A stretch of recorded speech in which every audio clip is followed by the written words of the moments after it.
Ladies and gentlemen, welcome to another photo mishmash. This one being broadcast live August 2nd, 2017. This is that weekly show, which looks like it will be every week for quite some time, where we chat about photography, the news, reviews, what I've been up to, what you've been up to, answering your questions, critiquing your photos. Roy and I pick a few Instagram standouts for the weekly challenge. Blah, blah, blah, blah. I hope everybody's having a wonderful day. I hope your August is off to a fantastic start. As an East Coast boy, that's what I consider myself growing up on the East Coast, August always kind of meant that feeling that school was looming in the not too distant future. And everything was kind of getting dry and crackly, and it was hot. And usually vacations were over. Vacations usually were in July for me as a kid, I think, most of the time. That's what it feels like, at least. So then you're into that kind of like, summer blahs. So we just came back from Arizona and talk about summer blahs. Wow, it was hot down there. I do feel like I started to adjust to it fairly quickly, but the key was this was a family trip, spending a lot of time meeting a new sister of Chris's, not a new sister for me to meet, Chris's oldest sister. But I got to sneak away a couple of times out into the desert for some photography and drone flying, which I'm really just looking forward to practicing as much as possible with that drone, because it just makes it so much easier. When I was in Iceland, one time I was flying the drone and Nick Sharples happened to look over my shoulder and said, "Do your hands always shake that much when you're flying the drone?" And I'm like, "Yeah, pretty much. I'm convinced it's about to fall out of the sky any second," and I get nervous. So then when I fly it around here, I'm especially nervous because if it falls out of the sky, it's going to land on somebody's house or in the road or, stuff like that. So being able to fly it out in the middle of the desert and be like, well, if it crashes a half mile away, I can just walk to it. I just have to go around a few cactus and stuff. So it's a lot more comfortable feeling. And also there's just nothing to run into as soon as you go 20 feet up, as long as you don't run into that mountain off in the distance. So there's lots of, so that was a lot of fun to be able to practice that in a little bit more comfortable environment. Plus, I do really like the desert. The heat is rough, but getting out early in the morning, and that's also nice too, because then people don't miss you as much. Half the people aren't even awake yet if you leave at 4 in the morning and you're back by, say, 7:30, 8:30. So that was nice. And I got a few pictures as well too, but it was mostly just a family trip, and that was nice. What else do we talk about? I just want to mention a very slight rebranding in that I don't even know if we can call it rebranding, but I finally changed the YouTube header. So if you go look at my channel, the header across the top, it's just updated a little bit nicer. That other one was starting to look quite a bit dated. I also had used the Photorec TV logo as the avatar or, icon for the channel for a while, and I've switched back to a picture of me since this channel is mine. And I think that both of those things look pretty good. And I used that same profile picture on Instagram. I think I updated Twitter as well. And at some point in the near future, I'll share that graphic out on Instagram, the one, not of the person profile picture of me, but the banner across the top. I'm just sharing that with you because I think it's nice. Any questions? Any thoughts about that? Chris, aren't you supposed to be in a meeting right now? I think I can hear you in the other room on a meeting, but you're in the chat room too. Good job, double duty. All right, so the rest of the week in review stuff, 2 videos have gone out since we've last talked. One was the review of the GoPro, which is right around here. And I was, I don't know where it is. I can never find things when I'm looking for them. I was pretty harsh on it in that video because I do think a lot of people just say, hey, I need a small little camera. The GoPro's it. And I really want people to think, is this the best option for them? After that video went out, though, I do feel like I might have been a little too hard on it because there are some neat, useful features like the time lapse. If you don't have a camera that already does time lapse and you don't want to use your phone, because there are a lot of decent time-lapse apps for phones as well, then the GoPro is a pretty good option for that. Also, you know, a little waterproof camera. We made a fun video with Chris's nieces and nephews of them jumping into the water. Made people think we had like a multi-camera setup, and really just make the kid jump into the water like 5 times, and each time they do it, shoot it from a different angle, then put it, excuse me, put it all together like it's one jump, switching angles. It's fun. So they can be a lot of fun, but for the money, I don't think they're the best value for many people. So, and then the other thing I shot while I was on this family trip was the Platypod review, which is something that I picked up about four months ago. I've had it now for about 4 months. And for a lot of that time, it sat around and I looked at it and thought, that's an expensive piece of gear that I'm not sure how versatile it is and how much benefit it saves over a tripod. And then I kind of forced myself to take it on the Mount Rainier trip. I didn't bring a regular tripod along, at least on a couple of the hikes. And then in Iceland, there was a couple of times where I left the regular tripod behind and I was like, I'm going to use just this. And I have to say, in those circumstances, it worked quite nicely. Now, that doesn't make it cheaper, but in my mind, it does make it a better value if you're looking for some alternatives to a tripod. I haven't read the comments recently. I need to go back and talk to them. I think people are a little grumpy at that video in that, or the product more so, because they see it as being overpriced. And, you know, as some people pointed out, you could make your own for a lot cheaper. Now, I don't think you could quite make as compact with a nice little metal plate like that. I don't think many people have access to metal working tools like that. But certainly with a piece of wood, you could make something for, you know, a quarter of the price. And that's valid. I'm never going to do that. I don't have those skills. I don't have that interest. But certainly some people could, and I think make just as decent of a product if they have those skills. But all in all, I think that for some people looking for a tripod alternative that's small, that's one option. Another option that some people pointed out is a beanbag. Now, it's not quite as versatile as the Platypod, but certainly in a lot of circumstances, a beanbag can do a decent job. Especially, you know, you think, well, that can end up being pretty heavy too, but they've got the ones that are filled with the little plastic beads that are very lightweight. And with a little bit of smart, you know, propping and stuff, you can get a very stable platform. So it makes me want to do kind of a little review, or maybe even a side-by-side at some point in the future, of a beanbag versus the Platypod. I mean, the picture, well, I'll get to that in a second. Hey, we need to make sure that we mention Trelina's posting about the 30-day challenge that we're all in the middle of right now. Well, not in the middle. We're at the very beginning, day 2. What did you wear today? And then now this part of the show, in this Week in Review stuff, we talk about Shutterstock. And Roy and I are involved in this. We're calling it an experiment to see how much money we can make selling stock photos, because we know some people out there are making a lot of money. We know some people out there aren't making very much, like Roy right now. You're up to 75 cents. But Roy has just started. So let's go look real quick at Roy's gallery.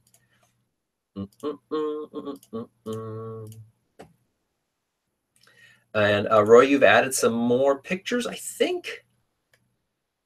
Have you? I think you have, yes. And you've got some great shots up here. You're at 75 cents. Roy, did you tell us which, I think last time it was the courthouse shot, this one straight here, and a little bit of a reflection in that area too. I think, is that your best selling or your only selling shot right now? So you're off to a good start. And I think with this decent catalog, I think you should do all right. I am, to bring you up to speed with me, I'm up to a total of $135.99. Remember, 100 of that came from 2 $50 downloads of my Seattle skyline. Now, what I want to show you real quick is the recent rejected photos and give you the reasons why. So I was a little disappointed. I recently put up a bunch. And we've got this one. You can't see them. I can't make it bigger than this. This is kind of a similar shot to the Seattle, except it's downtown Auckland, New Zealand. And it has that big tower that that kind of dominates the Auckland, New Zealand skyline, and they rejected this because of visible trademark. So I really feel like my Seattle skyline is walking a fine line, because that is the Seattle Space Needle is a visible trademark as well. And I have had images rejected by Shutterstock where the Space Needle was a little bit more prominent in the skyline. And I think this one just kind of slipped in. It's not that prominent. So you can make the argument that that is not the central focus. I think you could make the argument that it's not the central focus here, but see, really, they just have the word visible trademark. So that was one rejection. Over here, we have this Cuba shot, which is kind of this sun in your face. I walked by this alley when we were in Cuba last May. This caught my eye and I love it. They say it's not in focus and a model release is required, and sensitive information, I guess the license plate of the taxi. I can't remember what they call those taxis in Cuba right now, but it's a little bike taxi. So for those three reasons, it was rejected. I would argue that what is in focus, I would argue that there is a focus. This one down here, there's this young girl right at the doorway. It's very difficult to see her face, but no model release. I did not get a model release. That's correct. And then here, I'm supposed to need a model release. There's no people that I can see. I think you can see just the top of somebody's head here. Also, title, keyword, trademark, sensitive information. You can't see license plates. Non-licensable content. Same thing down here, intellectual property. Is this because someone else's artwork is visible in the image? See, sometimes I think they just click stuff. And model release. Well, there are visible people up here. So I guess I should have gotten model releases from them. It does make me wonder in the future, because I do have some lovely photos from Cuba of people that I would love to put up. It does make me want to investigate kind of one of those model release forms that you can digitally carry around with you and have them digitally signed. I think it might be worth it if I was serious about this Shutterstock experiment and I wanted to kind of increase my catalog and have people pictures in there as well.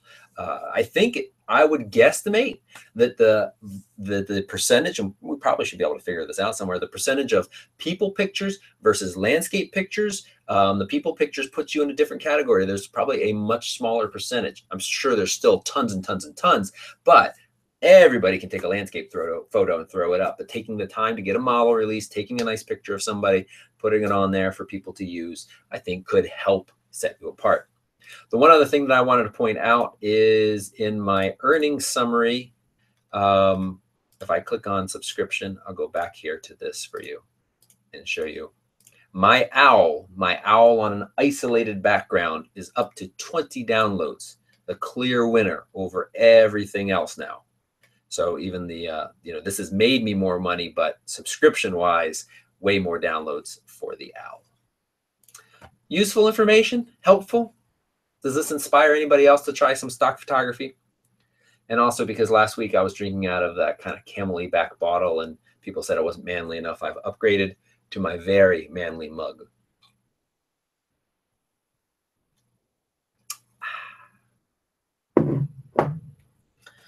Roy thinks the app is called Releases for iOS and Android.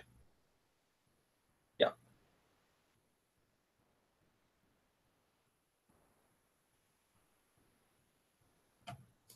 Charlene, I know you like that mug. Okay. So that was the week in review. Any questions about it? Let's move on to some news discussions. Well, they've been dribbling out information about the Nikon D50. As we mentioned last week, it was announced. That was basically within a day of the 100th anniversary of Nikon Corporation. We had the day after that a few leaked images that to me, it looked very much like a full frame version of the D500. Now we're saying it's going to be a baby Nikon D5. The reason why it looks like a full frame D500 to me is it kind of had a very similar button layout, and it had those backside illuminated buttons or back illuminated buttons, whatever you want to say, which I think it's a sweet little feature. If you're going to be shooting in dimmer conditions or the dark, to be able to have your buttons to light up so you can see what they are without having to hold a flashlight in one hand or have a headlamp on that's blinding you when you get too close to the camera, I think it's a very, very nice setup. All right, so this is from Nikon Rumors, and let me just read down through the specs real quick, and you tell me if you think these sound good and you're excited. A 45 to 46 megapixel full frame sensor, improved low and high ISO, new and improved version of SnapBridge, no built-in GPS, tiltable LCD touchscreen, memory card slots, dual, one SD and one XQD, the AF system from the D5, no built-in flash, back illuminated buttons I just mentioned, the joystick selector, built-in Bluetooth and Wi-Fi, 8K time-lapse video capabilities, and the D850 will be on display at the Photo Plus Expo in October. The way they say that it will be on display at the Photo Expo makes me think that it will not be out yet by that point. 4K UHD video in FX format with no crop.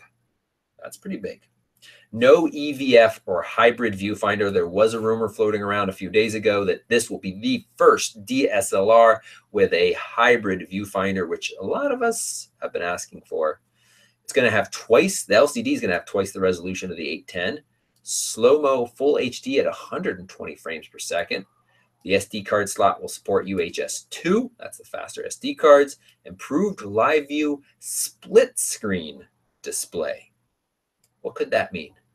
Improved silent shooting, improved battery life, and lighter than the D810. Reports on the D850 shipping vary from September to November. I'm pretty sure it will not ship in August. Again, this statement right here, it will be on display at Photo Plus Expo in October. I don't feel like that would be a big deal if it had been shipping by that point, because then reviewers will have it, people will have it. So for us to see it in October, and Photo Plus Expo is near the end of October, low 20s of October, then I don't think we'll see it until November. The frame rate, up to 9 frames per second in continuous low, up to 10 FPS. That's not a big difference, is it? In continuous high mode. Another tip suggested 7 and 9 with battery grip. This sounds a little bit more realistic to me because they don't want to eat into the D5's capabilities too much.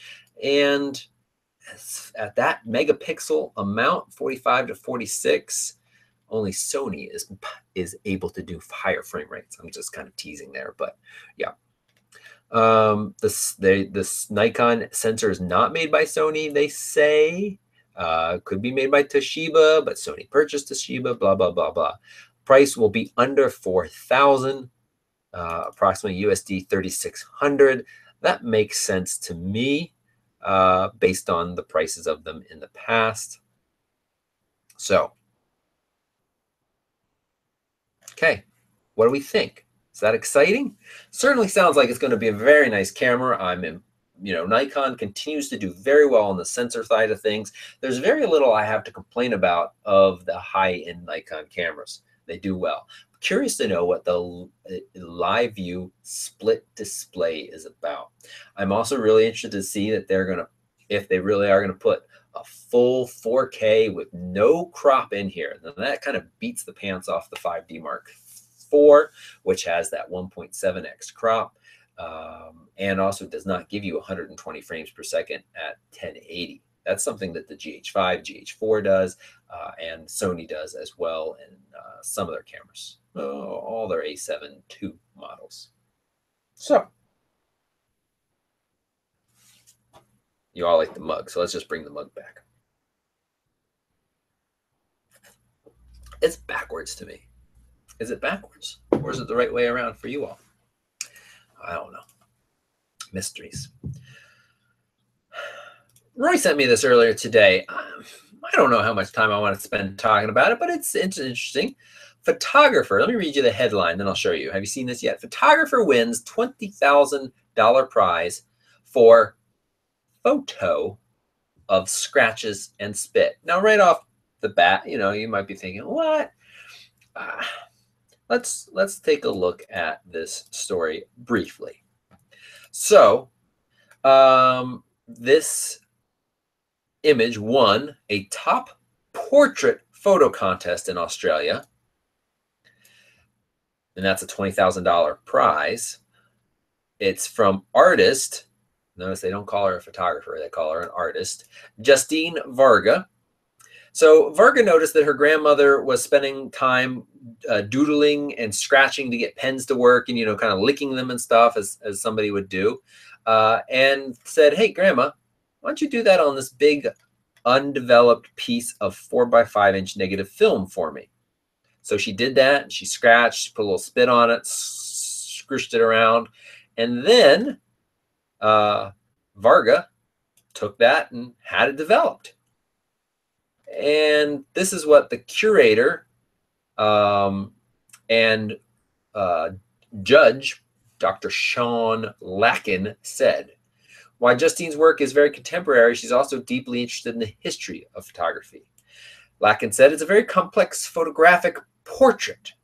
It made me think a lot about the act of making a portrait, about what it means today to take a photograph of someone else, even if in the end it doesn't reveal what they look like. But photography has never been just about appearances," he continues. "It's also been part of the way that we experience things like memory and relationship. The image, a series of scrawls made by the artist's grandmother directly onto a piece of film, has been printed at a monumental scale. It's a very moving portrait of the artist's relationship with and love for her grandmother." And then now here's a picture of the judge, the artist, and the portrait. Well, I don't know, folks. I read this all and I was like, yeah, okay, I think I think it's interesting. Let's set the portrait photography part aside. I think this is an interesting piece of art. I think this is an interesting memory. If I had something cool like this from my dad, I'd certainly cherish it and remember it. And so the fact that she has something like this to always remember her grandmother by, it does, as the artist said, shows somewhat of who her grandmother is. But the fact that this was a portrait photography, I'm pretty sure that any of us had uploaded this to Trelina's post yesterday for our 30-day challenge of portrait photography. I think Trelina would have smacked us, and I think we would deserve it, because it's just a little too far out there, and that's fine. Look, he's dressed in all black. He's a cool artist, so he wants to be far out there and pick this. But I don't agree that this should have won a portrait photography contest. What do you think?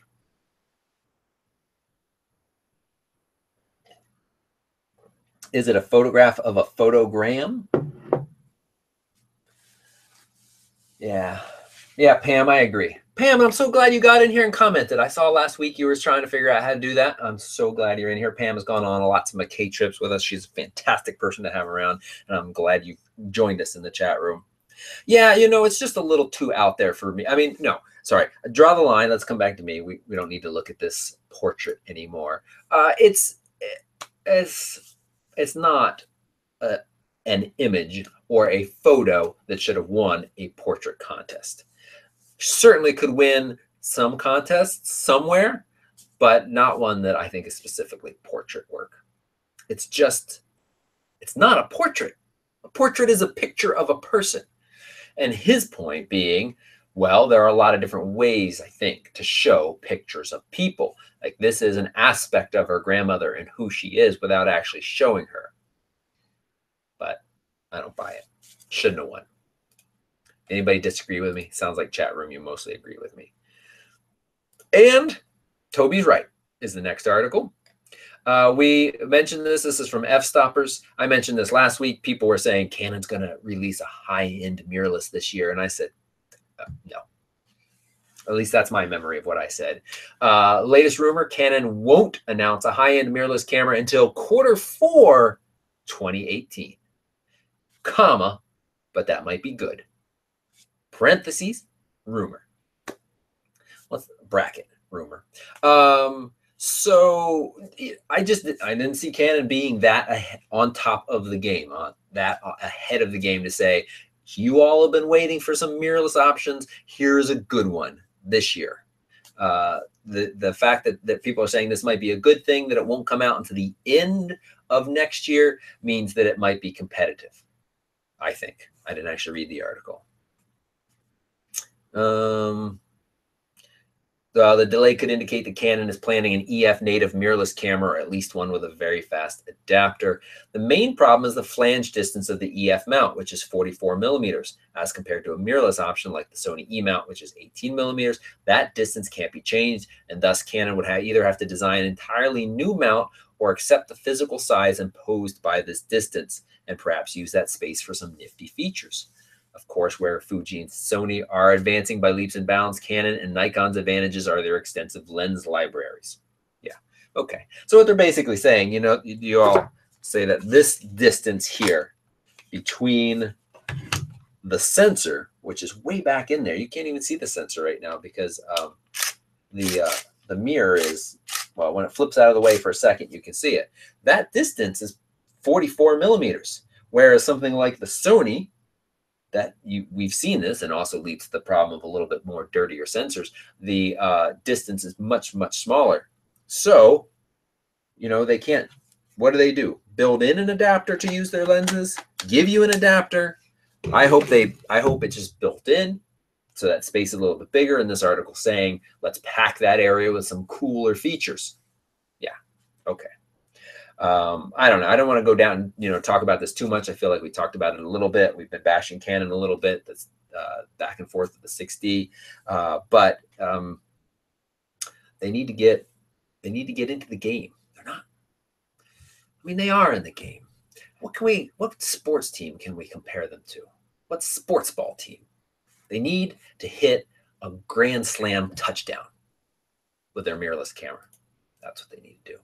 I went to sports camp. My mom made me one year, and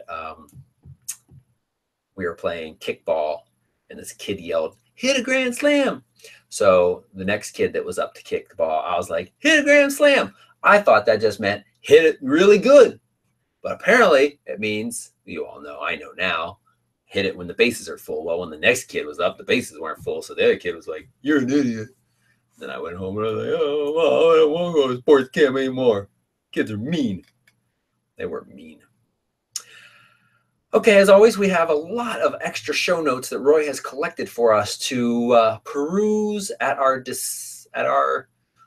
disposal, at our despair, at our leisure, including the winning photos of National Geographic's Travel Photographer of the Year 2017, a story about a wedding photographer winning a $1.08 million in defamation lawsuit. You remember as a kid, you were always like, when you're walking across the street, you're like, I don't have to walk fast. If that car hits me, I'm just going to sue him. So, we hear these, big suits that are won. And so often the people never actually see that money, or they see it in dribbles and drabs. So it's not very exciting. But again, I'd be interested in the full res samples of that Light 16 module L16 camera. Let's just look real briefly at this because I'm interested in learning with you all. This is that camera that a million people sent me and said, "Oh my God, what do you think? Are you going to pre-order this?" So it's finally starting to ship to pre-order customers. You see it here. It's that camera that looks like some kind of alien with multiple eyes. And Light has released, so this is the first high resolution image samples for you to look at. Admittedly, none of them kind of pitted against what you would consider a challenging Light scenario. There's the portrait, a landscape photo taken at Grand Canyon's famous Horseshoe Bend, and a photograph of the iconic shipwreck at Point Reyes. I thought this ship burned with some stupid idiot did steel wool on it. So the smallest of the three photos is 53 megapixels. The largest is a whopping 81, giving you some serious cropping power. Give our gallery a second to deal with the photos. All right, so let's just click on this one of this person here. Looks quite nice. and we can click it and get it much bigger. So this is a 10,000 by 7,000. That's an 81 pixel image. The way this camera worked was it was taking images with all of the different lenses at different focal lengths, different depths, and it was software combining them to give you a DSLR-like, or we should say a much larger sensor size like image. Looks pretty nice. Little hot on his face, which says to me that even though we have lots of little sensors, we still suffer the issue that we see. I see this in smartphones. I see this in my DJI. Its dynamic range is just a little rough. So when you get hotter spots, they just kind of blow out. This is a beautiful shot. Look at the little boats down here, give you a sense of scale, little rafts, Horseshoe Bend in the Grand Canyon. And then this one that was up. They look like very nice cell phone pictures to me. So do we remember, does it say anywhere what this price was? Let's see if it tells us on this page. Those interested can reserve for a discounted rate of $12.99. That is $1,299. Total of 200 must be reserved starting November 6th. The price will increase to its full $17.99 retail rate. I'm much less impressed now. I had forgotten that it was so ridiculously expensive. I'm sorry. I just think that there are better options out there, but I'll wait to see. I'll wait to see what they come up with. Somebody's saying that the grass under the boat looks in focus in some areas and out of focus in others. Computational error as it's combining everything. I also have to wonder how would it work with like moving objects. So that's just a lot of money to pay for. I mean, yeah, okay, we got shallow depth of field there. I mean, the end, look at how, you know, the front and the back end, we can certainly see our depth of field is shallow, but I don't know. What do you think? Excited about that?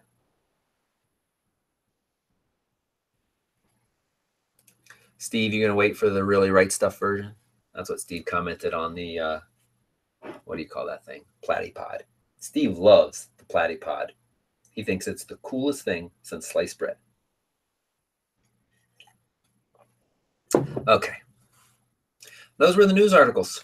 Now we move into that section of the show where I lean into the microphone and say, photos from space. And I bring this little guy in. We have this whole thing we do every time. Pam, did you know that? There he is. All right, first thing I want to show before I get to the ones that Roy collected is it is quite hazy outside my house right now. And that is because there are some incredibly serious wildfires in British Columbia, which is the Canadian province north of us. And check out this cool satellite photo that, oops, I can't do that there. Over here, I can make it a little bigger for you. So what we're looking at is most of Washington. You're probably seeing a little bit, yeah, you're seeing a little bit of Oregon down here. This is the island of Vancouver. This is not clouds. This is all smoke that has been blown down from the British Columbia, from British Columbia. Look at how it has filled in the whole Puget Sound region. Look how it fills in the tributaries of the rivers and has even made its way across the mountains. And you can see it's stuck over here as well. I think this is just fascinating. The fires sound pretty scary. They sound mostly under control now, but as many as 50,000 people were evacuated at one time. And I had not heard anything about that in the mainstream news. Not that I watch much mainstream news, but just thought it was interesting. And this is an interesting look. You can also really see here is Mount Rainier. And then I believe this is Mount St. Helens right here. And then I don't know which one that is, Baker or Adams or something. But Mount St. Helens is very cool. That's the one that blew. And of course, Mount Rainier, and you can see all the snow on it and see a little bit of snow in the Olympics still. I'm headed out there this weekend. Very excited about that. The other photos from space, let's check out these incredible photos from the International Space Station of Earth's strongest storm in 2017. So out in the Northwest Pacific Ocean, we have Typhoon, what's it called? Noru. And it's just massive. It's massive. And these are just kind of cool pictures shot through that kind of observation window on the ISS of the storm. My one complaint, though, is sense of scale here is difficult, other than the fact that we can see a large curvature of the Earth, and the storm fills the frame from curve to curve. So that gives us some sense of its size, but it's really kind of difficult to tell. Okay. Let's move on. Oh, look, it tells you national. Oh, where am I? What page? Oh, the Washington Post. It's 88 right now in the National Airport in Washington, D.C. I can click my little weather thing. That's the other thing. Seattle is experiencing a heat wave. Look at this. Oh, look, they even mentioned smoke. Oh, and I read people in downtown Seattle. We're just a little across. Well, you can kind of see where we are. This is downtown Seattle right here. Can actually smell smoke from these fires today. So a high of 92 today, a high of 95 on Thursday, 90 on Friday. I can tell. I read that as Sunday. And then cools off a tiny bit. The really nice thing, though, you poor East Coast folks, we don't have no humidity, no real humidity to speak of. So when you step into the shade, even on these hot days, it's still, I'm going to say, nice. And it cools off at night. The humidity does not hold the heat in. The moisture does not hold the heat in like a wet, hot dog laying on you in the middle of the night. Not that I know what that's like. All right, pretty warm. Arizona was pretty warm. I think I said somewhere I was going to tell you how warm it was. I mean, it was really, really warm. But as I said, I felt like I started to adjust with a little bit of time. All right, let's move Commander Tom out of the way, move the microphone back so it doesn't look so funny, and tell you this is a part of the show where we look at your Instagram pictures where you submitted, or I should just say uploaded a picture to your Instagram and tagged it for this week's challenge. This week's challenge being a very broad and open category, open to your interpretation. One of our more popular categories in recent weeks, nature. So you just had to tag your pictures, PRTV_nature. So lots of fun, wonderful shots this week, but let's look at who Roy and I picked as our favorites, the ones that kind of stood out to us. And the first one that caught my eye is Kara or Kara. What do you think it is? I don't know. She's somewhere in Europe. So do you pronounce it differently in Europe? I don't think so.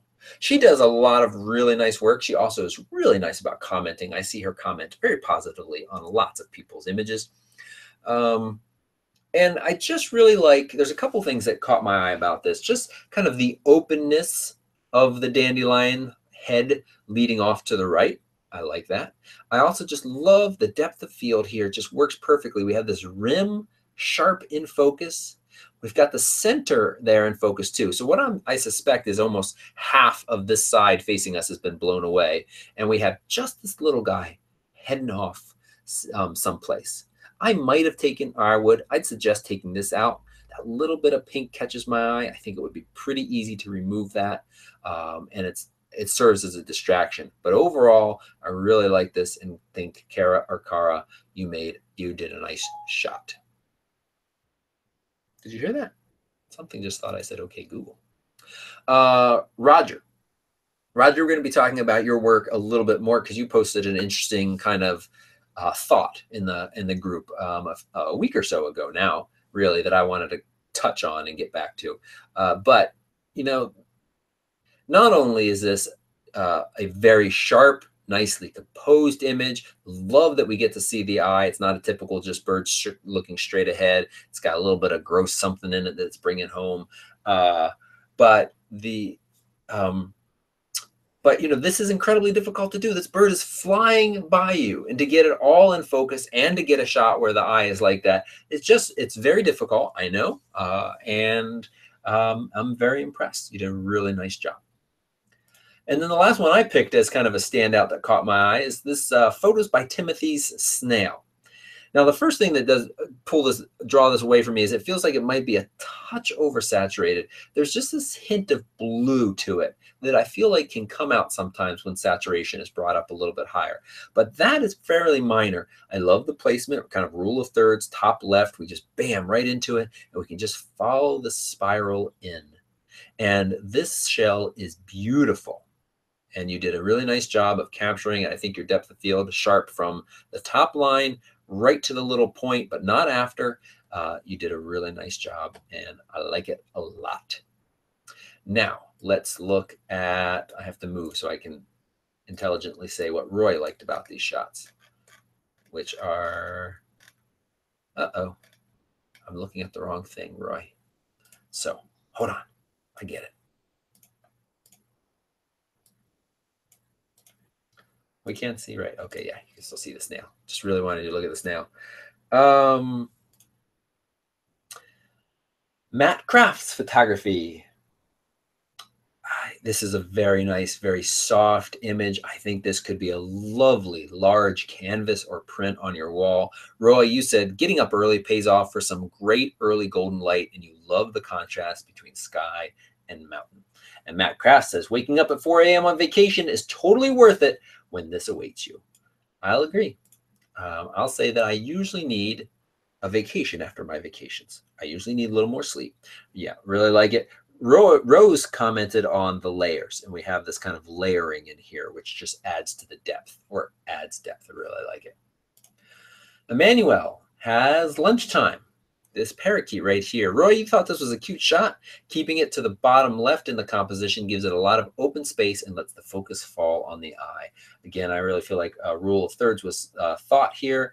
The bird is kind of framed in this space really nicely. I agree. And that eye is sharp in focus, and the color just kind of stands out from the background, and everything else is a little bit muted. Really nice, strong shot. I like it. And then finally, the last shot. Roy, you like this from The Places I Will Go. She's just returned from, this is Kristen, right? Kristen, I think. Just returned from the Serengeti area. This is Mount Meru off in the distance. And it's just a beautiful shot. The kind of tones, the greens with the little touches of, I want to say golden, but I don't know if that's quite right here. Just a really beautiful shot, and the contrast of the clouds. Let's see, Roy, you said shooting in full sun isn't necessarily a bad thing, and this nice shot helps a ton with the haze coming in that day. So you get a little bit of haziness off in the distance, but again, that adds some depth there. All right. So thank you so much to everybody who submitted. There were a lot of beautiful shots. It was difficult, but I'm happy with what I picked. Next week, something you don't see a ton of in nature, but when you do, I often try to capture it, and that is symmetry. Now, you don't have to do anything necessarily with nature, but I just want to kind of mention that. So watch your lines, keep things even with symmetry next week, thinking about using the rule of odds, reflections, and architecture, or an intersection with a vanishing point to nail your viewer's focus for this challenge. Sounds pretty exciting. You know, I think I've mentioned this before, but it's really been sticking in my head. We had this couple come on a trip to Yosemite. What was that, back in, I don't know when that was, late January or something, April. And one of them, they're both named David. One of the Davids, are they both named David? I can't remember. One of the guys asked me, he was like, he wasn't going to come as a photographer, but his partner was a photographer. So he was like, well, I might as well come along and shoot too, and not just come along and watch. And so he was full of really fun questions. And one of the questions is like, when do you know when to take a picture? And I've really been trying to kind of distill that down into a short little video. And one of the things that catches my eye often is symmetry. It's a very interesting, I think it's a very easy, good photo often when you find something that is symmetrical and you exhibit in an interesting way. So I'm excited that we're doing symmetry next week, and I hope you all will participate. Okay. Now we move into, where are we? 244.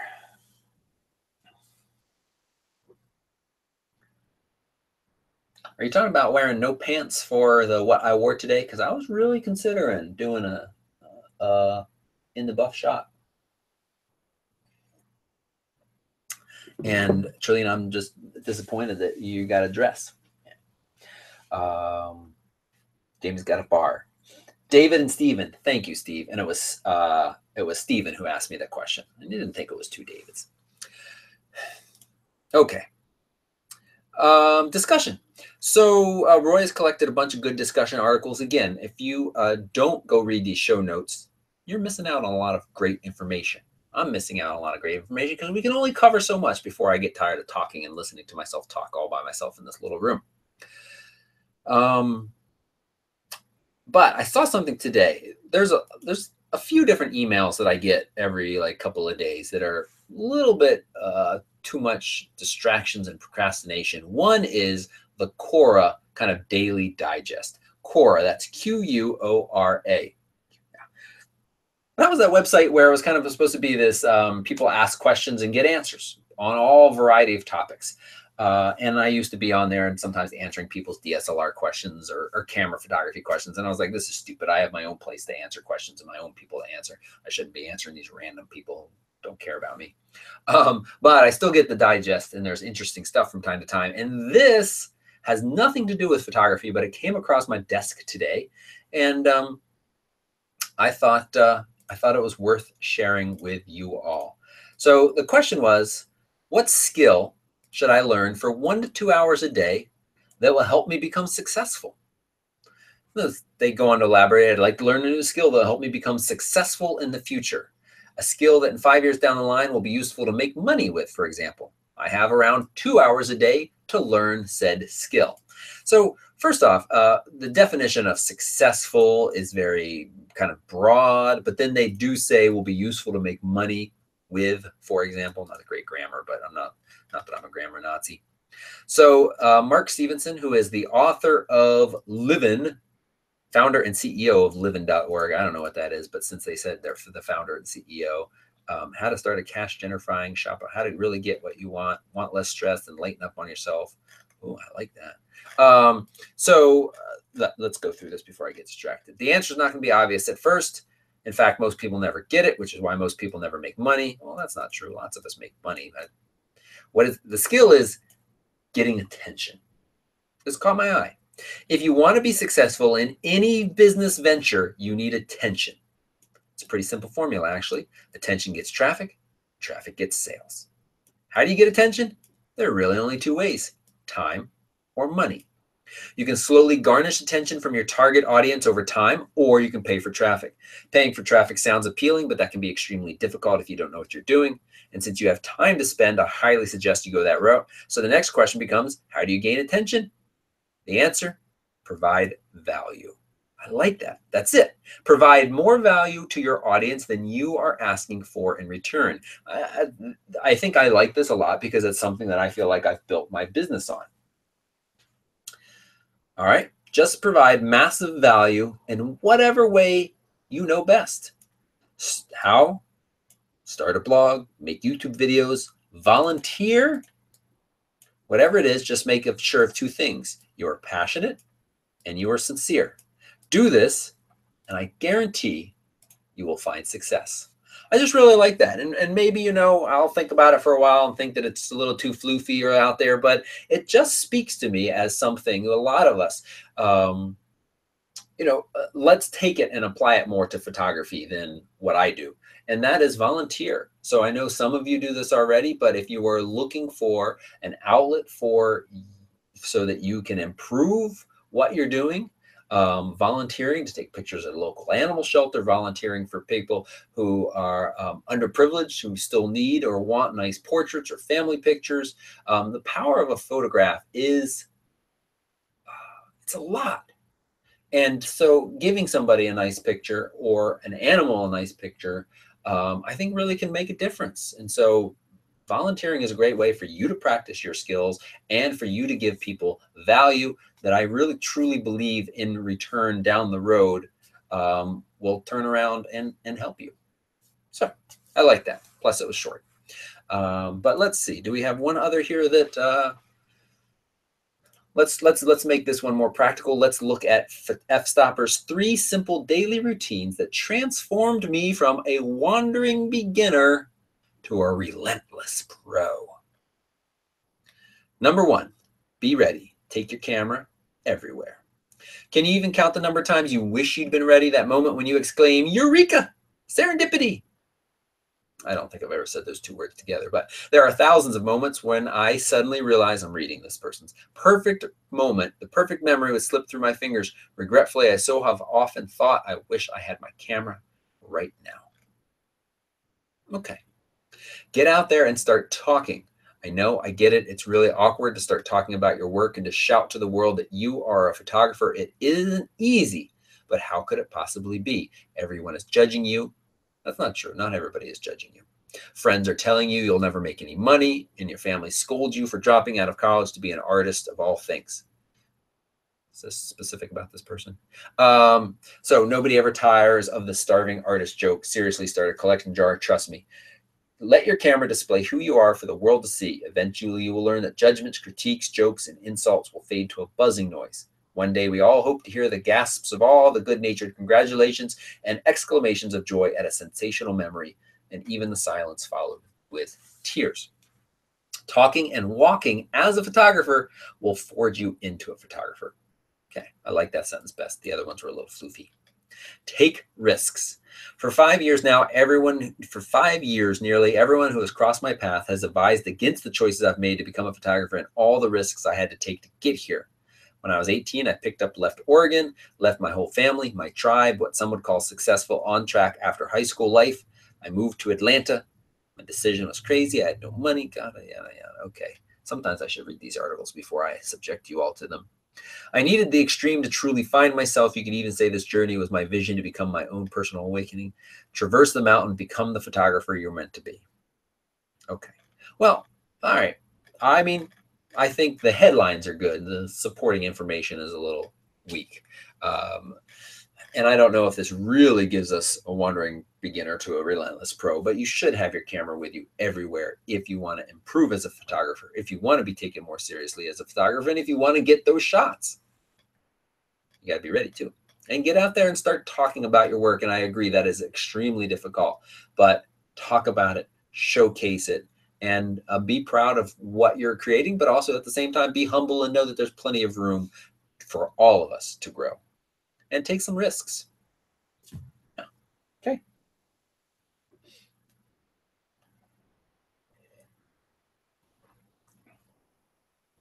Caroline, because she's now in Europe, gets to easily travel to other European countries and make us jealous. She just wants us all to know that in the chat room. It's not exactly what she said, but that's what I'm translating her words to. All right, let's move on to the Q&A. We've got two.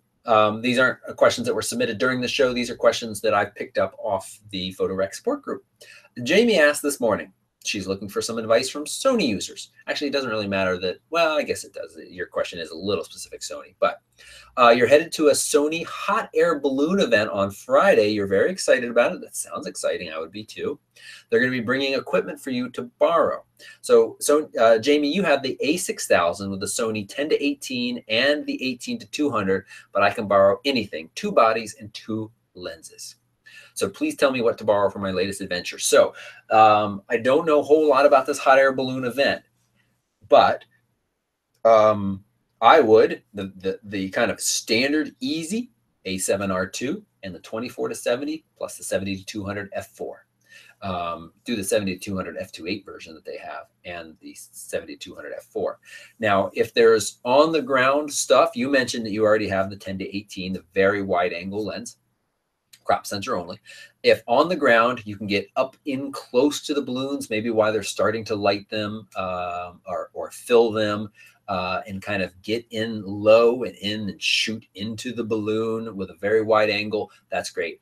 After that period of time, I think that wide of lens is just going to kind of make everything small and far away. I went back and looked at my Tanzania hot air balloon ride from last August, almost exactly a year ago. That was a fantastic experience.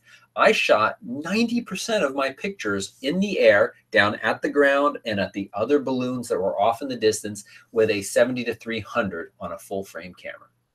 So I really lean towards those kind of longer focal lengths. So if these balloons get a little bit further apart, that's assuming there's going to be more than one balloon. You don't want them to be these little dots off in the distance. These are these big, awesome balloons. And I do think they often spread apart a little bit because it's very dangerous. You don't want balloons running into each other. That's not a good thing.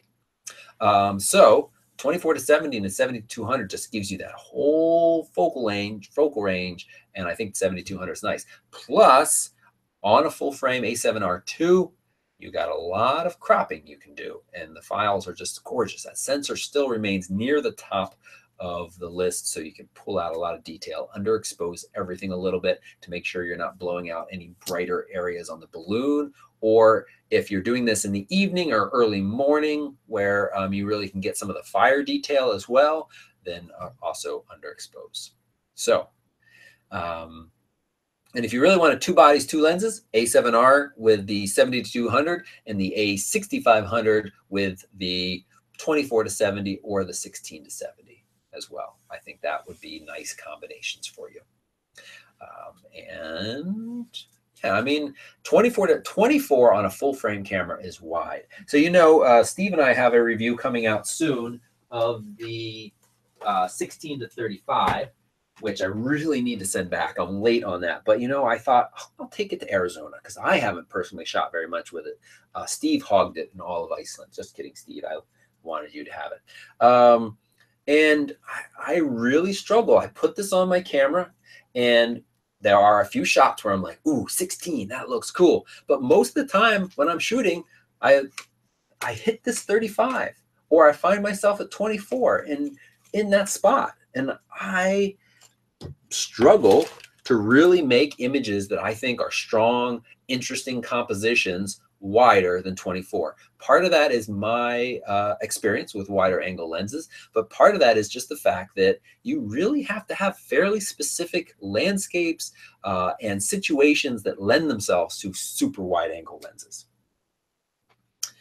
And 24 on a full frame is wide. Okay, now Roger posted, as I said, I think it was a week or two ago. Roger just was one of my picks for the Instagram highlight. If you didn't know, he posted that very nice bird in flight shot. Let's just look at his gallery real quick. Let's see. Share and application window, share.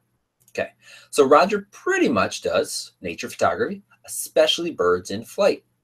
And, oh, you got a surfer in there.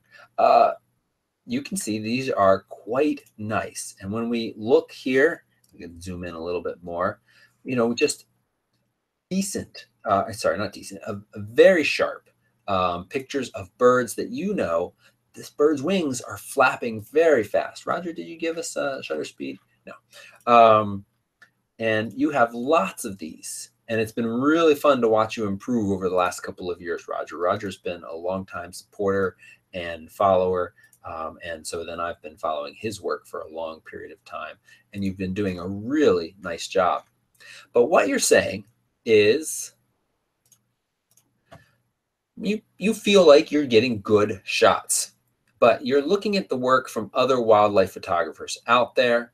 I think we'll try to pull up one that you mentioned in a minute, and it's and you feel like you have there's a big gap between what you're creating and what some of the artists you admire are creating. And specifically, it's the incredible degree of sharpness and image quality of others that you want to see in your own work. So you're wondering how much of this is gear. You've seen these other photographers, you think, or you're pretty sure that most of them use full frame, probably quite elaborate setups, higher speed sync flashes, or really expensive f2.8 lenses.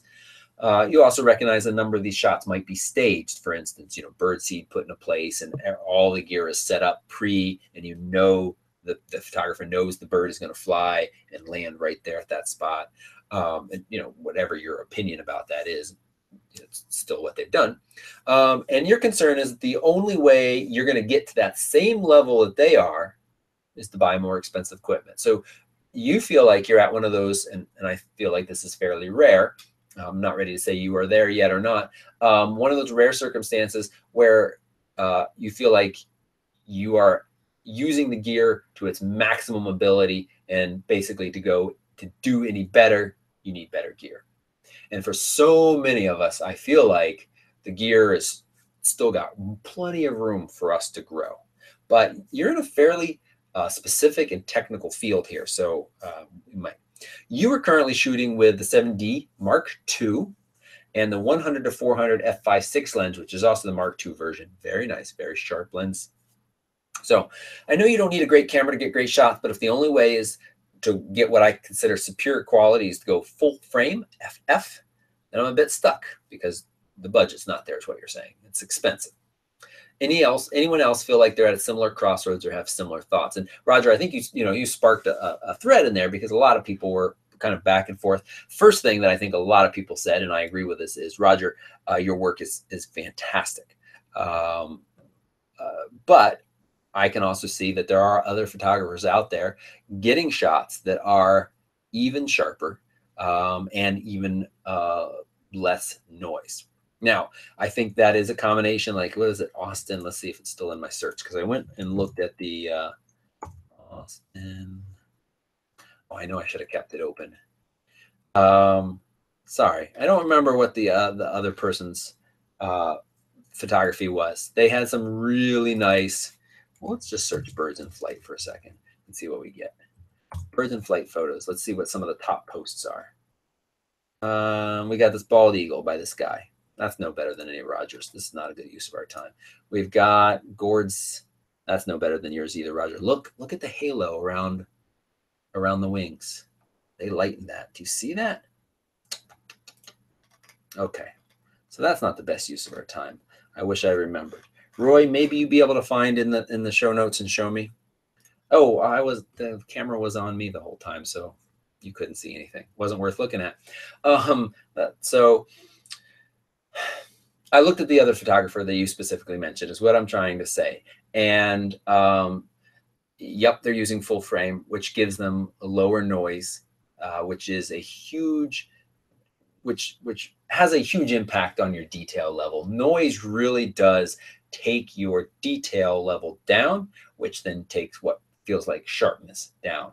And you can certainly remove noise. You can certainly increase sharpness some in post-processing. And Roger, you also pointed out that you do spend a good bit of time post-processing these. And that's an important point to mention too, because I think a lot of people don't realize that these shots that look gorgeous online have been, with very few exceptions, very extensively worked at.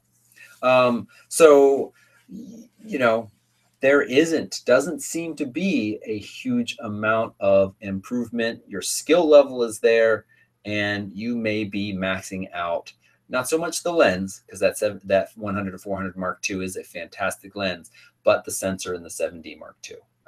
So that's a bummer, isn't it? Because now you're like, well, I don't have money for a full frame camera. And as many of you pointed out, crop sensors do give you some benefit in shooting wildlife. So to go to a full frame, you're kind of stepping back in magnification because of your field of view.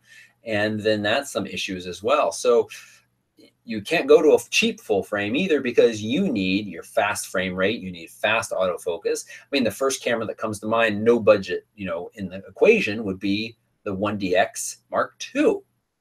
And, what is that, $6,000? So I feel like I'm being a bummer, but I'm just I don't have an answer. Sorry. I'm just trying to work through this and share with you all my thoughts on it. And for the most of us, I very rarely feel like we've maxed out our gear.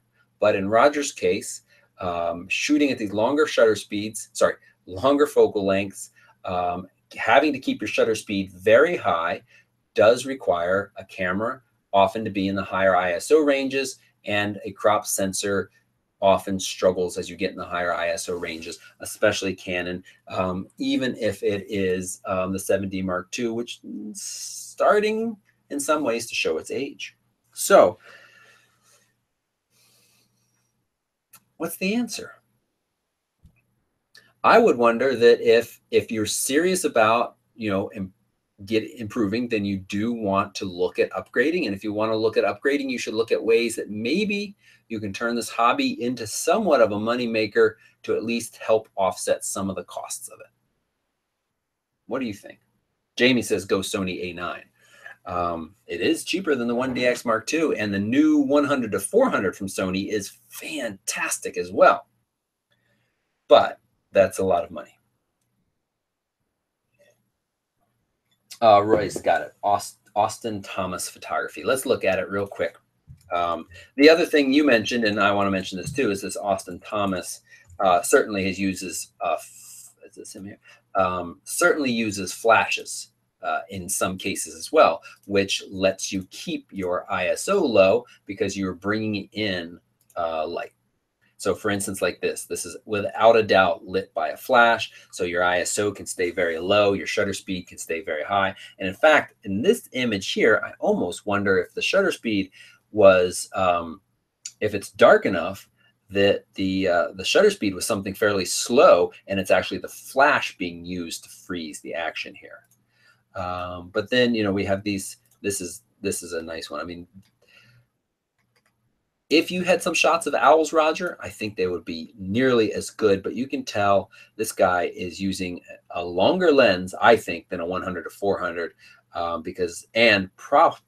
possibly an f4 or even an f2.8 lens, because our depth of field here is what, a couple of inches. I almost also feel like this could be almost over sharpened. Now, Instagram is not the best place to judge that. I looked at this guy's website for a bit. He's got a lot of nice work. He doesn't have a ton of birds really in flight. I say that, but then we've got this nice puff in the shot coming straight toward them. There's definitely some noise in that, though. And again, a very shallow depth of field. His website mentions him using the 1D Mark IV. I'm pretty sure he hasn't updated that in a while. I doubt he's still using that camera. It's a good camera, but it's only 16 megapixels and quite old now. So he's got some very nice shots, and these two also look. We see the little catch light in the eye. I feel comfortable in saying again, he's using a flash setup. So you might want to consider that as an alternative option to get some of these shots, and then go from there. Jamie, you want us to look at Turner photography?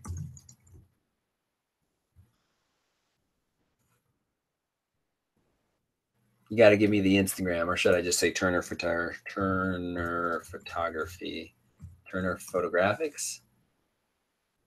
Bellingham portrait photographer. I don't think that's who you mean. Turner Photographics. No. Steve, yeah, I did notice that too. He uses Capture One. This guy, Thomas Austin, uses Capture One for, he mentioned specifically on the Instagram I saw, he uses Capture One for the raw conversion. And it makes, somebody asked this, I think it was Caleb, you asked this earlier this week. You said, is Capture One that much better, or how does it compare to Lightroom? There are some people who swear by its raw conversion being a little bit better. My feeling has always been it's not enough better to be exciting for me to give up all of the ease of use with Lightroom. But again, when you get to the point where you are looking at maxing out and hitting the limit of your gear, or then maybe that would be the most value for your money exploring. And they do have a trial version, Roger, so you can try it and see if the raw conversion does that much better for you, the noise reduction does that much better for you. And you might also be one of those people, we've talked about this a bunch, I can't remember where you fell in this discussion or not, but to explore some other noise reduction options beyond Lightroom that do a better job to get that noise down while keeping the detail. So yeah, as Steve is saying in the chat room, this is worth repeating to everybody watching after the fact. One of the big strengths of Capture One is its tethering. It's always worked better than Lightroom. So really the high-end studio guys who do a lot of tethering option, Capture One has some benefits there. I would like to bring you all kind of an overview of the two of them. But even after it was a couple months ago now. It was longer than that. Oh my gosh, it might have been almost a year ago. I had a one-on-one sit down with one of the Capture One guys. Walked me through the whole program, and afterwards I was like, huh? It's got a learning curve that's fairly steep, and I think a good bit steeper than Lightroom, which has kind of kept me from feeling comfortable enough to even really share much about it. But it's got some nice features. So you don't have to have the library, the whole idea of the library, or the whole idea of a catalog. You just have these folders and slurp them in. It's pretty nice. So, no, I think you're right, Steve. I agree. Oh, that's a lot of who uses Capture One. Okay, let's move on to our photo critique. But first, let me get this image from, oh boy, from Caleb. This was a bad idea. Caleb, no, sorry, I can get it. From Caleb into the folder that I want to get it into so that we can then talk about it. Done. Okay, let's open that up. Let's go to the video where I can say share my screen with you all. This is my favorite part of the show, where I randomly, awkwardly click all over the place. And here we are. Okay, we're in Lightroom, and we have a few images to critique. I just stuck Caleb's in there, so I have to right click and say synchronize folder. It should, why does it want to import 3 new ones? Did more get stuck in there while I was not looking? So it then goes, looks at the folder. This is how you make Lightroom aware of changes that have happened outside Lightroom. And of course, because I'm streaming live, it's a little bit slower than usual. Oh, yeah, a couple more got stuck in there. Okay, so we have more than I thought. All right, so let's first up, Pam. Pam, you still with us? Pam, this is a shot, I'm pretty sure, from Tanzania last summer. And we've got a nice Nile crocodile just kind of chilling in the water, and a fantastic reflection. Also got your watermark outside the image. I applaud that. I like it. It's not going to do much for keeping people from stealing the image, but you know, I really don't worry about that too much. But I might end up cutting your watermark out here, just not because I want to, but because I just want to look and see what a 16:9 does. Because I really kind of like the length of this crocodile, and I want the image to kind of reflect that. And a more square, I feel like, diminishes the fact that he just stretches from end to end. So I'm going to crop this down. I would then say, Pam, you could add your watermark back in. You could add the border back in as well. I also, after my cropping, I'm just going to work my way through. Now, you gave me a JPEG. You may have edited some already. We got limited to what we can do to JPEGs. But overall exposure, I'm going to bring down a touch. Contrast, I almost always raise. Highlights, his back is bright. Now, with a JPEG, as I bring these highlights down, the detail isn't so preserved. You can see it's starting to go a little gray on me. If this was the raw image, we would have more information in color there and not lose that. Shadows, I think I'm going to raise them a little bit. I just want a little bit more detail up in this area here. Well, Trelina notices that my skin looks extra glowy. Would you believe that I was in the shower, and sometimes when I procrastinate in the shower, I said procrastinate, I look around to see what skin rubs there are, and well, there was one there. I was like, I haven't skin rubbed my face in a while, so I'm going to do that. It also might have something to do with the fact that it's now 81 in here, but we'll see. Okay, whites, I think, well, we got the, I'm going to shift, double click, brightens them a little bit, shift, double click the blacks, and is it, who asked for the Lightroom shortcuts last week? Tim, right? Tim. And we'll be working on those. Blacks didn't move. We've got see that area up there is a little bit darker than I like. So I'm going to raise those shadows a little bit more. I just want to feel like there's information up there and not that it's just this deep blackness. Just sorry, there's just lots going on in the chat that draws my eye in. I don't want to be drawn into this empty area. Okay, all looks pretty good. Yeah, I'm going to bring the highlights back up though. The gray on the back is really bothering me. If this was a raw though, I think we'd have more information out of there. And then I'm going to get my gradient tool, and I'm going to come up from the bottom and just kind of nicely somewhere right around here. It's stuck on Iris Enhance right now, but let's just put it on exposure, and I'll reset that by double clicking. I'm just going to bring it up a tiny bit, and just the clarity up a little bit as well, just to kind of make that reflection pop just that much more. And I like that. See, I wish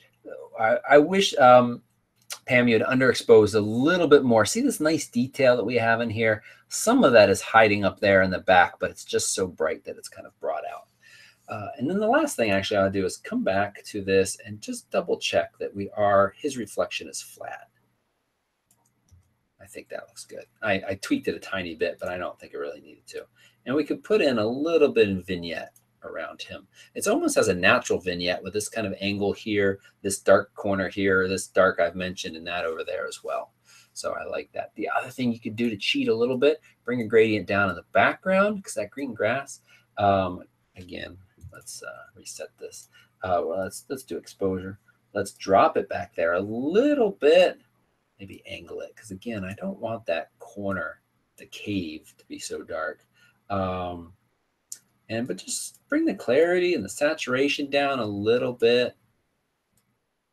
Just make that background just a little bit less interesting and have him stand out from it just a little bit more. Okay. Maxence. This is the Douvres La Délivrande in France.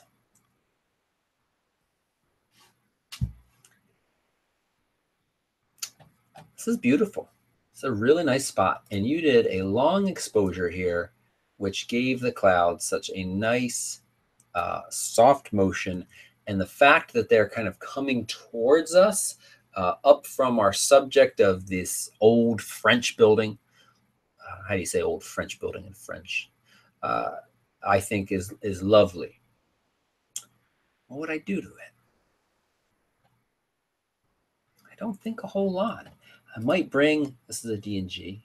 You brought the shadows up and the highlight down. You've edited it nicely. I might bring the shadows up a touch more just to soften these tree shadows here and here. I like it a lot. Did you do that? I like it a lot. This movement of this tree and this tree here is a little distracting. What happens? Does it lose all power and interest if we do this? We move it.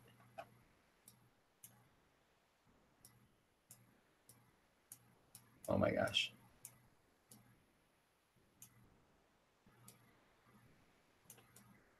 Somewhere right around here.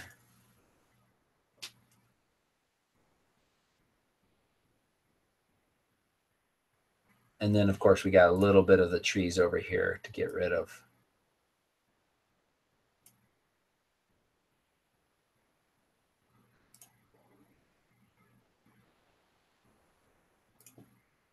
It's a little fuzzy over there, but the movement of those tops of those trees bothers me a little bit. And here you can see some of it off in the distance, but it's not so much in your face. And I think this is a little bit of a stronger shot. I don't know if I love it being so tall.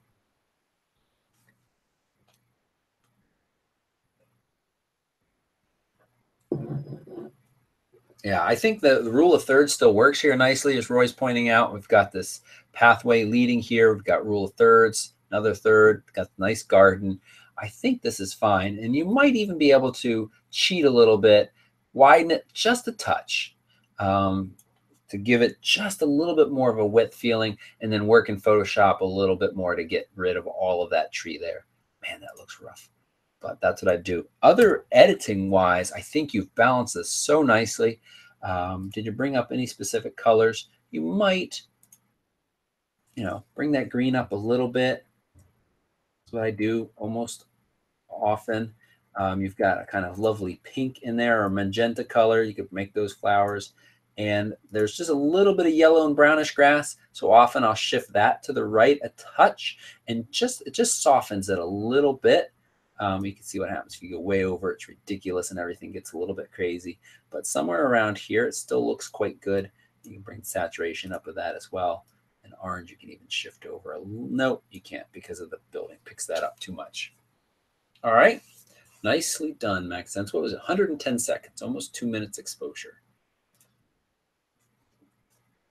Jamie, well.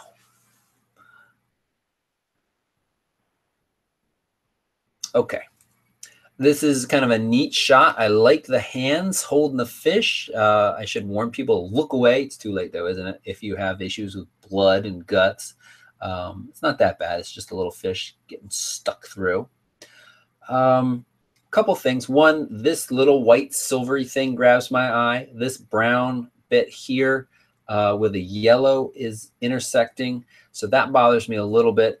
This is one of those spots where I think a very tight, straight on shot, hands in front of the person doing this work, so you can kind of feel like it's reaching towards you. Or the side shot does as well as too, if you could manage to hide this stuff. That's the issue there. As far as editing this one goes, I would crop in a little bit. Go ahead and get it a little bit tighter. There's, that's just some extra water up there. I would bring up the overall exposure a touch, the shadows a touch, but a little bit of contrast as well.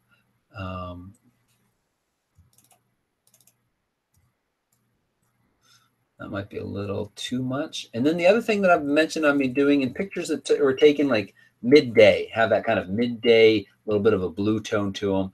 I've been warming them just, I already said a touch too much, and I've already talked about procrastinating in the shower. So I'm just going to say just a little bit.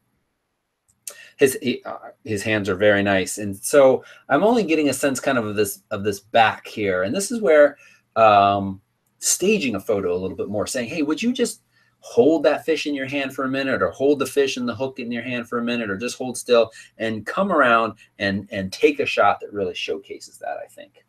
So a time lapse of fish cleaning from a couple weeks ago. Ooh, boy, Roy, that doesn't sound great. Okay, second one from Jamie. All right. First thing I would do is, we've got the one guy hanging off the frame. Let's get rid of him and just have these guys all right here. And little, this edge down here, I think, again, a straight down shot. It's a little bit of a cliche shot these days, but in interior design, decoration, which you'd say, hey, a bunch of fish, ready to be tossed overboard for catching something, is not that. But again, a straight down shot that shows a couple of these fish on the board with all of the little lines going off in different directions, I think would be a really cool and interesting shot. Might not have been able to get that here for a variety of reasons, but I think that would be cool. Other than that, I think this again is a nice shot now that we've gotten rid of that other one over there. I wish, what happens if we bring it in a little bit tighter? Let's go to 16 by 9. I just want to get rid of that kind of edge at the bottom, because you gave your image an extra edge. And what happens if we straighten right here so that we see? This might be a little too in your face now, but you know what? You've done a great job of the focus in the foreground. I'm glad that we don't have a bunch of out of focus in the foreground. I think I'm going to bring up our contrast, bring our highlights down a little bit, shadows up a little, up. So this, remember, these corners can light up, or you can hit the J key and you can start to see the red appear on the page. Oh, whoops. Oh, why isn't it showing up? Oh, it's the shadows. I meant to be taking the whites out. There it is. That little edge of the bucket is getting blown out. So I usually bring it up right until then, and the black's down as well. And again, midday, it's got that blue light, blue tone to it. So I would just the tiniest bit of warmth to it. So here's the before. And let me get the red off. Wakey, wakey, computer. And the after. You see that there's that little bit of kind of like flat haze in the background now, and we just removed that with our so Steve, would you crop in even more? That's what you're saying? Or did you say that before I cropped in even more? Like so. I think that's a cool shot as well. Fill in the frame with your subject. Say that to yourself. You come up to your subject. You say, what is it? Let me fill the frame and make sure I don't have anything distracting creeping in. All right. Adam has River's favorite thing to do. And I think River is the name of the boy, not the place we're at. This is a cute shot, cute look. Similar to the Osprey you all never saw because the camera was still on me. I feel like there's the hint of a halo around River. Adam, did you do a little bit of post-processing already here? This is a JPEG we're looking at, so I don't know what your edits were. And let's just make sure you didn't say anything in the... No, okay.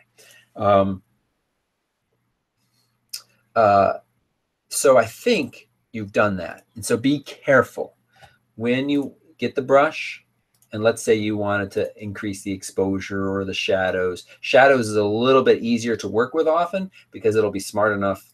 Well, it'll brighten that darker area you're trying to brighten a lot of times, whereas exposure is more heavy-handed and it brightens everything. And auto mask on, and you get in there and you just try to make sure that you keep your brush from going too far beyond.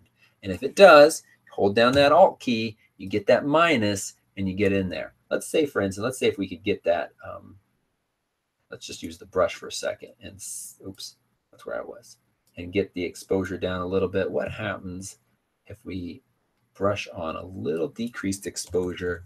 See it right here?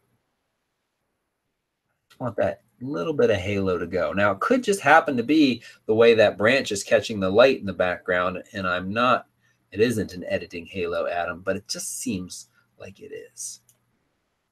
Other than that, it's really nice. One of the things that I think really adds strength to this image is he is framed completely within the green. You may even could have shifted to the right a little bit and pushed him a little bit further left. He's dead centered right now, and he could be a little bit further left, give a little bit more strength, thinking about your rule of thirds and kind of leading us, giving us this room out there where all of those big fish are that he's about to catch. Also, little things creeping into your shot, just little bits like that you just want to get rid of. And there's a little something over there as well, but that's pretty minor. Nice. From a very colorful shot to a very dark shot. Caroline, I really like this. I think you've done a nice job, black and white. I think you did a nice job of this tree caught your eye. It's just, I don't know if you did a bit of editing here. Well, you've definitely done some editing. Let's see, did you do any editing with a brush? You did. So you brought everything up a lot to brighten that the trunk and make it stand out. I think you've done a nice job. I like it. I might do, let's hit O and see exactly where you painted. Yeah, I might paint over on the right a little bit more, that same brush, just to bring that side up a little bit. I think you might have not done that to try to really keep it, have that shadow over there to give it a little bit of detail. And look, we missed a little spot, or you missed a little spot up there. Don't worry, I got it for you, Caroline. Even if you do get to visit a bunch of other countries in the next few days or whenever you're going, I don't really care. I'm just kidding. So, because it still stays dark over there a little bit. And then what'd you do over in this area? You just brought the overall exposure down. And how much of that did you paint on? Pretty much everything. Yeah. I like this a lot. I would, with that brush, you painted on, let me hit O again. Yeah, I might, this area stands out a little bit here and here. You might almost be able to get away with content aware fill to get that to be darker. Let's get the flow up even a little bit higher. Those guys kind of stand out to me more than I want them to.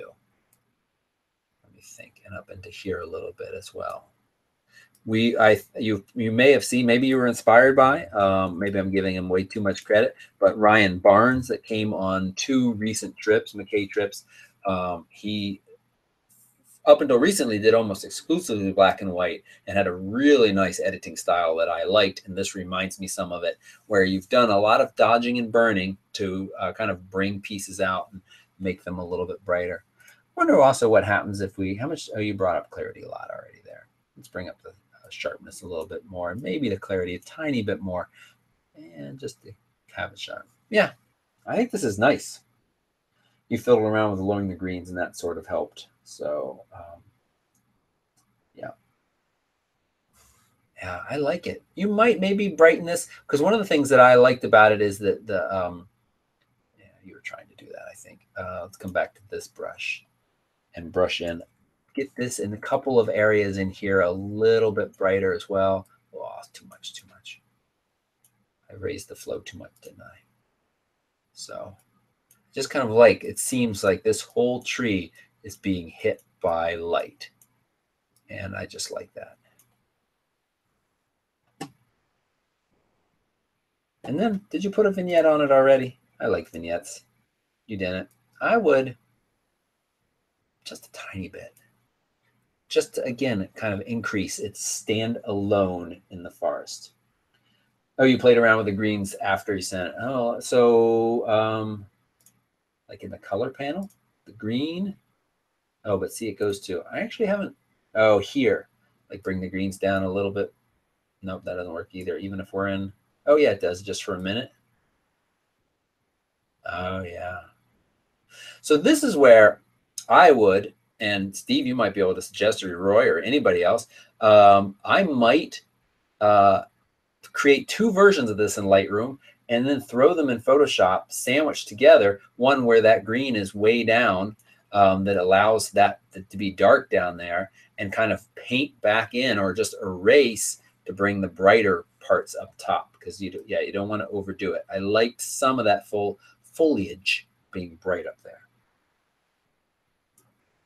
Okay, last one, last minute critique submission from Caleb. I have to go read what he said in Messenger. So now you get to see all of Caleb and I's private chats right here. I like the composition, but wondering if it's too much of a tangent. Used the film, pushed it 3 stops, Nikon F100 Tamron 45mm lens. Okay. Too much of a tangent. I like it. It's very grainy. I mean, I know it's black and white that you push 3 stops, but it's awfully grainy. The other thing is tangent. Do you mean? I'm not sure what you mean by tangent. It's a tiny bit crooked. I'm looking at that top line of the roof, and I just fixed it a little bit. I don't think it needs this guided transform tool, which I've been using a good bit, where you could draw. I think it's straight enough. I wish there was a little bit of separation between this person and that one. But otherwise, I think it's nice. And hey, it's black and white. What happens when we add a little bit of vignette to it? And this cannon right here is cut in. It's just, let's get rid of that cannon. And we're going to walk the fine line. There we go.